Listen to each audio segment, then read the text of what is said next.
What if the pain you desperately try to heal were not an enemy to be defeated, but a sacred messenger of your own awakening? Many seek emotional healing, wanting to stop feeling, to anesthetize themselves against discomfort, to build ever higher walls around the heart.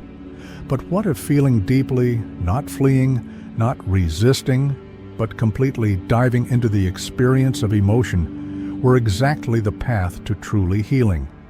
What almost no one tells you about authentic emotional healing is that it is neither linear nor clean, doesn't follow predictable maps or convenient schedules. It is the birth of the soul, painful, chaotic, violent in its intensity, but absolutely necessary for the birth of expanded consciousness.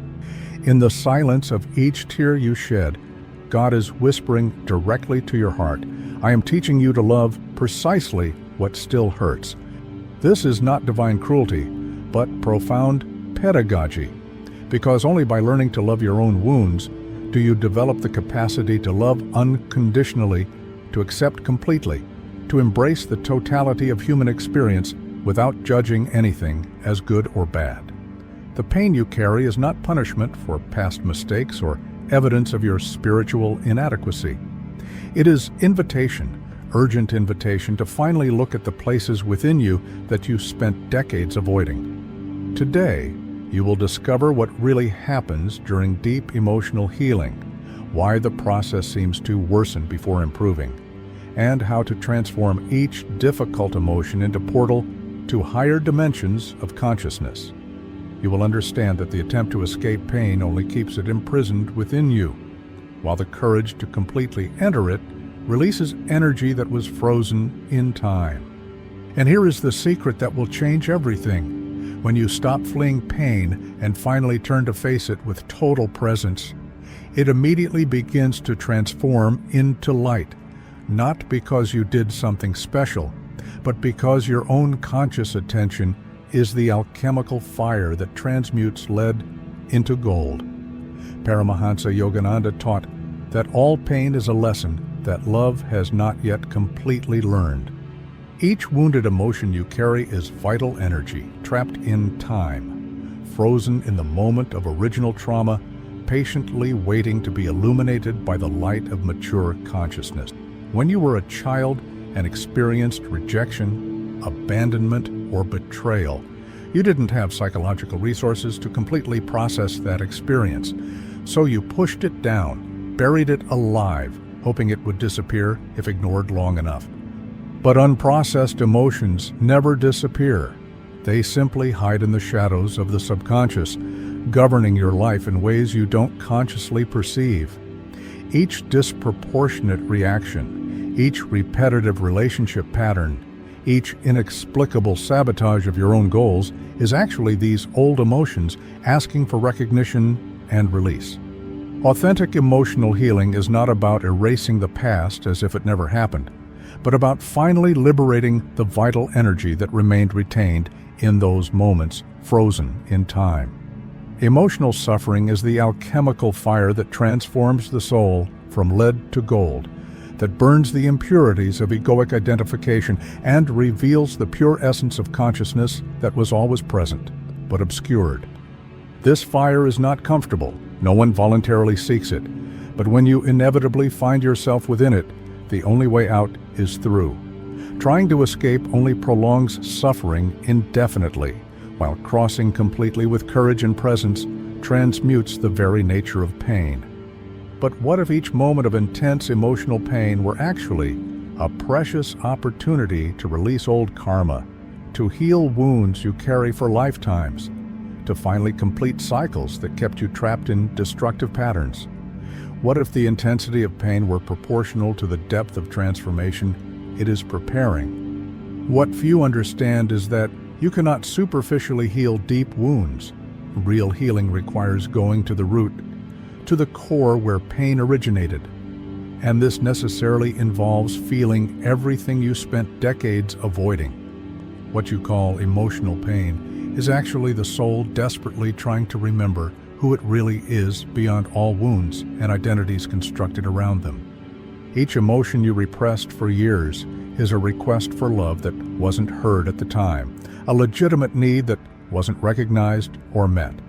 When as a child you needed unconditional love, validation, security, and when these needs were not completely satisfied, you developed deep wounds and complex strategies to try to obtain indirectly what you couldn't receive directly. Healing begins in the sacred moment when you finally stop fleeing pain and say, "Yes, I accept feeling this completely." This acceptance is not defeatist resignation or spiritual masochism, but courageous recognition that the emotion is already present within you. Avoiding it doesn't make it disappear, only keeps it frozen in the dark. When you stop resisting and finally allow the emotion to be completely what it is, without judgment or attempt to change it, something extraordinary happens. It immediately begins to move, to flow, to transform. There was a woman who spent 30 years avoiding the deep sadness she felt when her mother died during her childhood. She built her entire life around this avoidance, keeping constantly busy, never stopping long enough to feel, using alcohol and relationships to anesthetize pain that never really disappeared. Until one day, during a meditation retreat, sadness finally caught up with her. She cried for hours, feeling decades of accumulated pain. But when it finally ended, she felt lighter than she had felt in her entire adult life, because she had finally released energy that was imprisoned for 3 decades.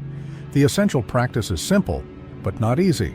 When difficult emotion arises, instead of distracting or suppressing it, stop everything you're doing, sit in silence, place your hand over your heart, and breathe consciously. Allow the emotion to be exactly what it is, without story, without narrative, without judgment, just pure sensation in the body, just energy moving. Repeat to yourself, "I accept this emotion completely. I allow it to flow through me and release in its own time." This radical acceptance is the key that unlocks decades of repression.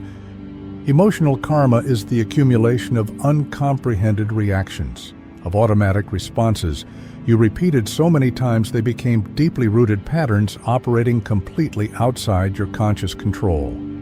Each time you reacted with anger instead of responding with consciousness, each time you suppressed sadness instead of processing it, each time you felt guilt without examining its origin, you created more emotional karma that eventually needs to be resolved through conscious experience.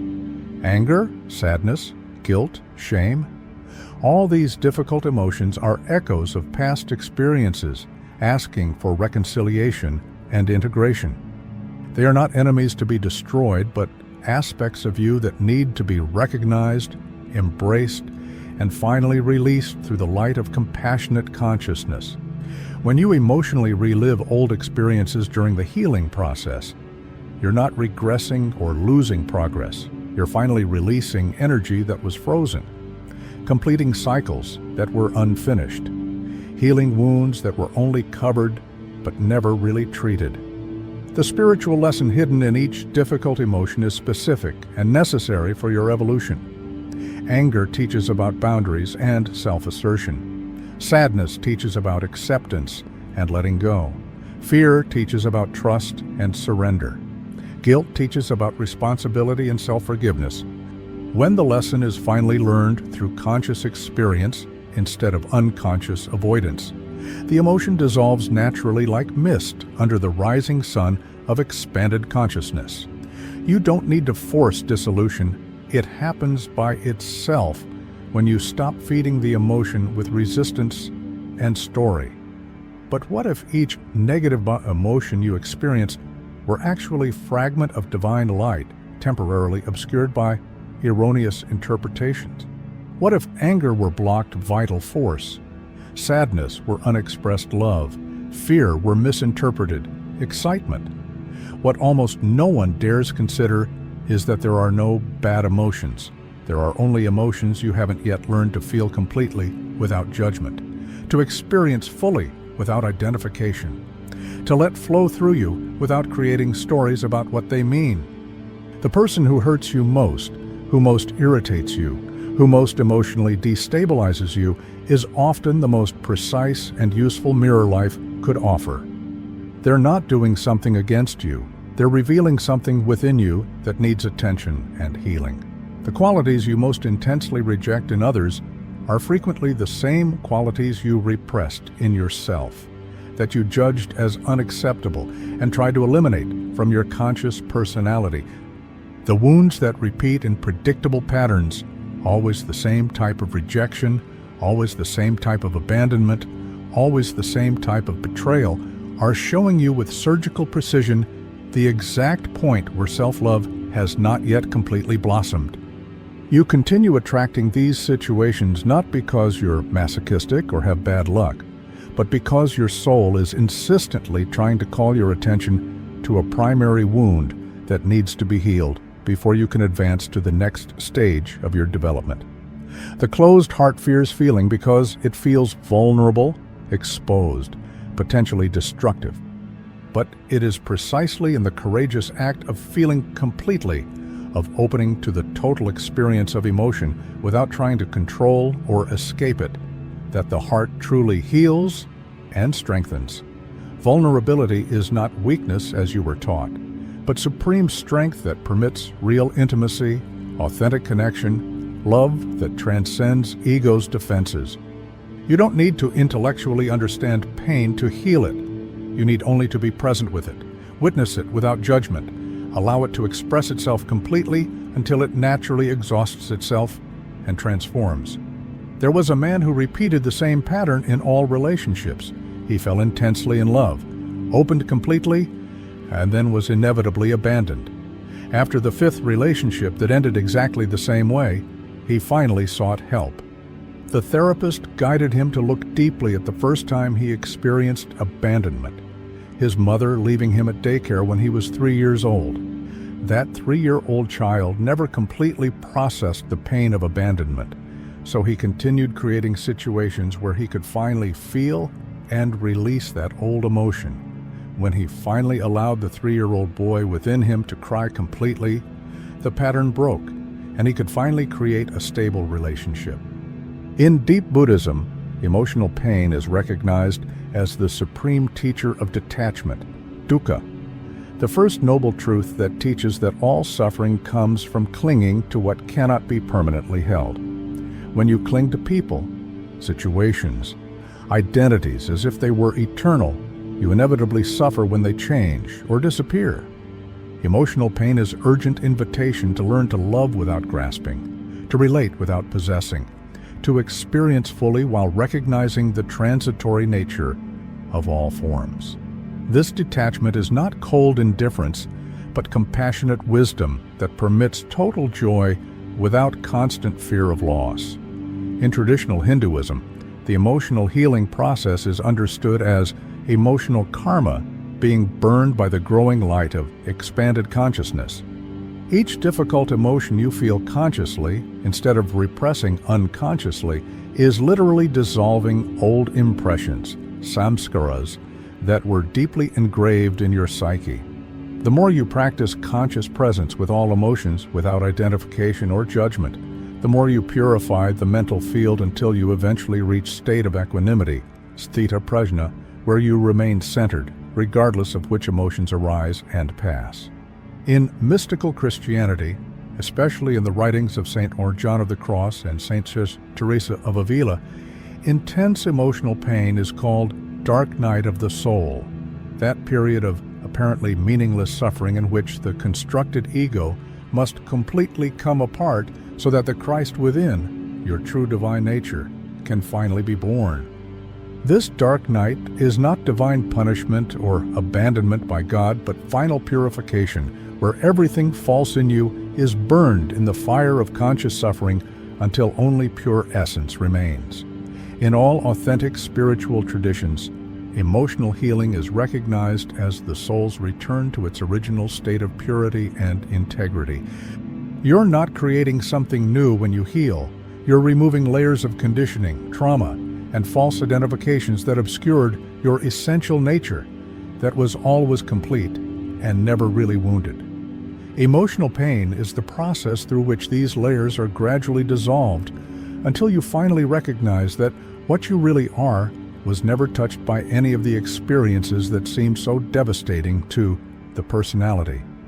Enter now into sacred silence, creating inner space where profound healing can finally happen. Sit comfortably with spine erect, turn off all external distractions, and place your right hand over your heart. This simple gesture creates direct connection between consciousness and emotional center of your being. Allow your eyes to gently close and bring all attention to the point where your hand touches your chest, feeling the warmth, the subtle pulsing, the life that animates this body. Breathe deeply and consciously, using breath as bridge between mind and emotion. In the moment of inhalation, repeat mentally with total acceptance, "I accept."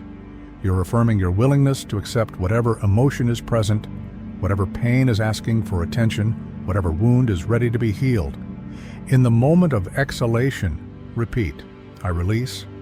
You're permitting emotion to flow through you and leave without trying to hold it or push it away prematurely, just allowing it to follow its natural course until complete release. Now consciously permit any difficult emotion that is present to show itself completely. Don't search for it, don't force anything, just create receptive space where it can emerge if it's ready. If sadness comes, let it come completely. If anger surges, permit it to express itself without judgment. If fear appears, welcome it like frightened child needing comfort. Feel the emotion as pure sensation in the body, where it's located, what temperature it has, what texture it possesses, how it moves or remains static. Observe it with scientific curiosity, as if it were natural phenomenon you've never seen before. Repeat this powerful affirmation while feeling the emotion completely. I embrace this pain with love, and it transforms into light. Don't force transformation or expect immediate results. Simply trust that your own loving presence with the emotion is exactly what it needs to begin dissolving. Practice this daily for at least 15 minutes, and especially when intense emotions surge unexpectedly during the day. With time and consistent practice, you will discover that weight that seemed unbearable gradually becomes lightness.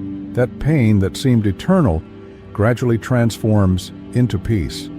The revelation that completely transforms your relationship with emotional pain is at once simple and profoundly divine.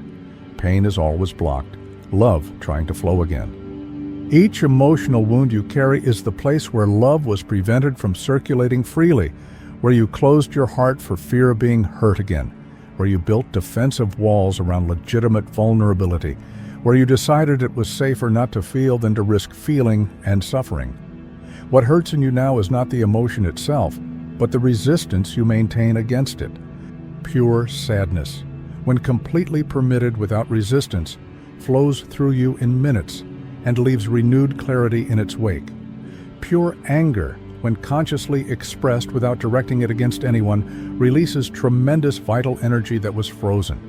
Pure fear, when completely felt without fleeing, reveals itself as excitement of life moving through you.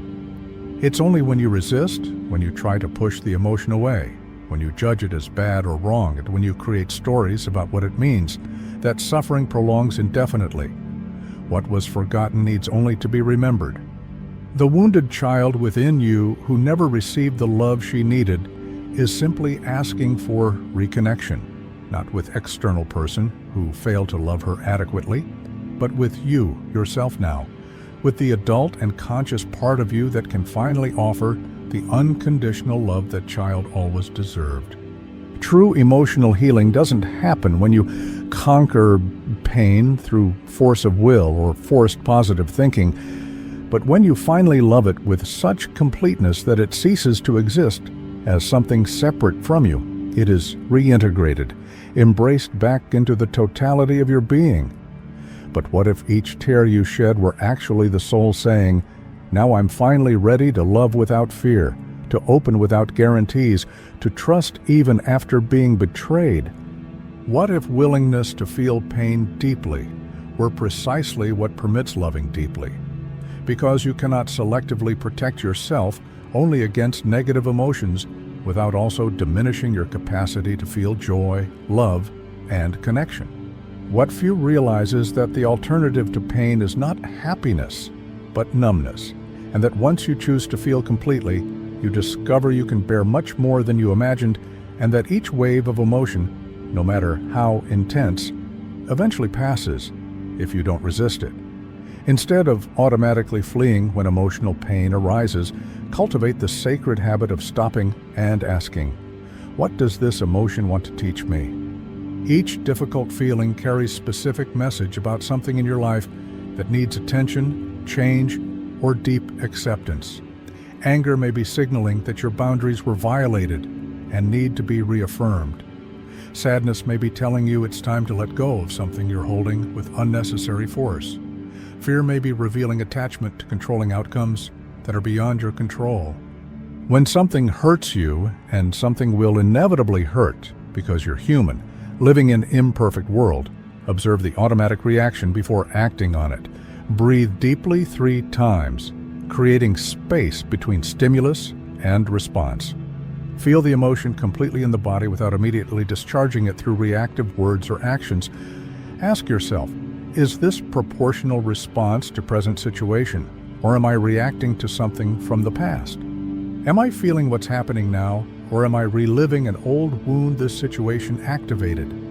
This awareness doesn't eliminate pain, but gives you choice about how to respond to it instead of being unconsciously commanded by it. Transform each conflict, each moment of intense emotional pain, into silent prayer. Instead of blaming external situation or person who apparently caused the pain, recognize this is sacred opportunity for profound healing. Thank mentally for the difficult experience, not because you like suffering, but because you recognize suffering is revealing something important about unhealed wounds within you. This paradoxical gratitude, thanking for pain because it is teacher, transforms victimization into empowerment, reaction into conscious response. Authentic emotional healing is not quick as modern instant gratification culture would like it to be, but it is deep and definitive when realized with persistent love instead of constant avoidance. You spent decades building defenses around old wounds. Don't expect to dismantle them in weeks. But each time you choose to feel instead of flee, each time you remain present with discomfort instead of distracting yourself from it, you take concrete step toward complete liberation. And one day, you will discover that pain that consumed so much energy simply isn't there anymore. Not because you conquered it in battle, but because you loved it until it transformed into wisdom. The emotional pain that previously dominated you completely, that commanded your choices and limited your possibilities, gradually becomes your servant. Not because you subjugated it through force, but because you understood it with clarity that dissolves fear. When you finally understand that emotion is just energy in motion, that it cannot destroy you unless you resist it, that it passes naturally when completely permitted, you stop fearing it and begin using it as fuel for exponential growth. The emotion that enslaved you through compulsive reactions and repetitive patterns now becomes your wisest teacher. Each arising of anger teaches you more about conscious self-assertion. Each wave of sadness deepens you in acceptance and compassion. Each moment of fear strengthens you in courage and trust.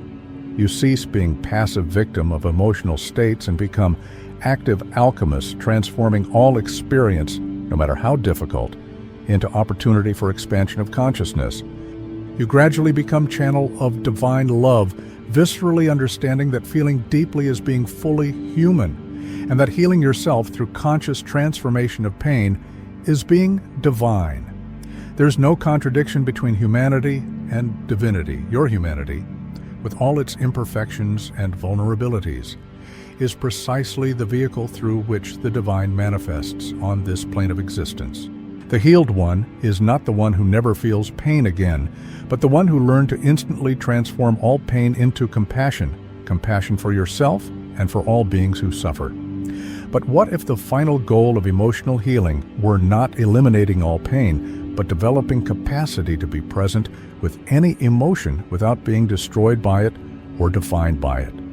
What if true freedom were not absence of difficult feelings, but conscious presence with everything that arises without clinging to the pleasant or resisting the unpleasant? What few dare consider is that you're becoming something much greater than just healed person. You're becoming conscious space within which all human experience can happen without distortion. Like perfectly polished mirror reflects everything without being stained by anything. The wound is the exact point through which light enters, not despite the break, but through it. Not after the wound heals, but precisely while it's still open and sensitive. Each emotion you carry is disguised prayer, asking you to listen to it, not with judging mind, but with heart that understands and accepts. When you finally recognize pain as sacred messenger instead of enemy to be destroyed, your entire relationship with suffering transforms radically. You stop being helpless victim and become conscious alchemist, transforming lead into gold through fire of loving presence. If this message touched deep wounds in you, if these words resonated with pain you carry in silence, honor this moment of recognition by leaving your like as affirmation that you're choosing path of authentic healing instead of comfortable numbness. Subscribe to continue receiving guidance that can illuminate the most difficult and confusing aspects of deep emotional healing process. Share this video with someone who is suffering now and needs to hear that pain has purpose, that suffering is portal, that feeling is the path to healing, and leave in the comments your own declaration of courage. I transform my pain into light, affirming you're ready to finally face what you've been avoiding, feel what needs to be felt, release what's ready to be released. May the blessing of the divine envelop each wound you carry, bringing light where there was only darkness and understanding where there was only confusion. May you find courage to feel completely without fleeing, wisdom to distinguish between genuine emotion and story about emotion, compassion to embrace all parts of yourself, especially those you judged as unacceptable and tried to reject. May you remember in moments of greatest pain that God doesn't abandon you when you cry. He washes you from within, purifying your soul through sacred sacrament of tears. You're not breaking when you cry deeply. You're finally releasing what was broken so long within you. You're not regressing when you feel old pain. You're finally progressing through it instead of around it. And you're much closer to complete liberation than you imagine. Each moment of feeling consciously is a concrete step toward peace that transcends all understanding.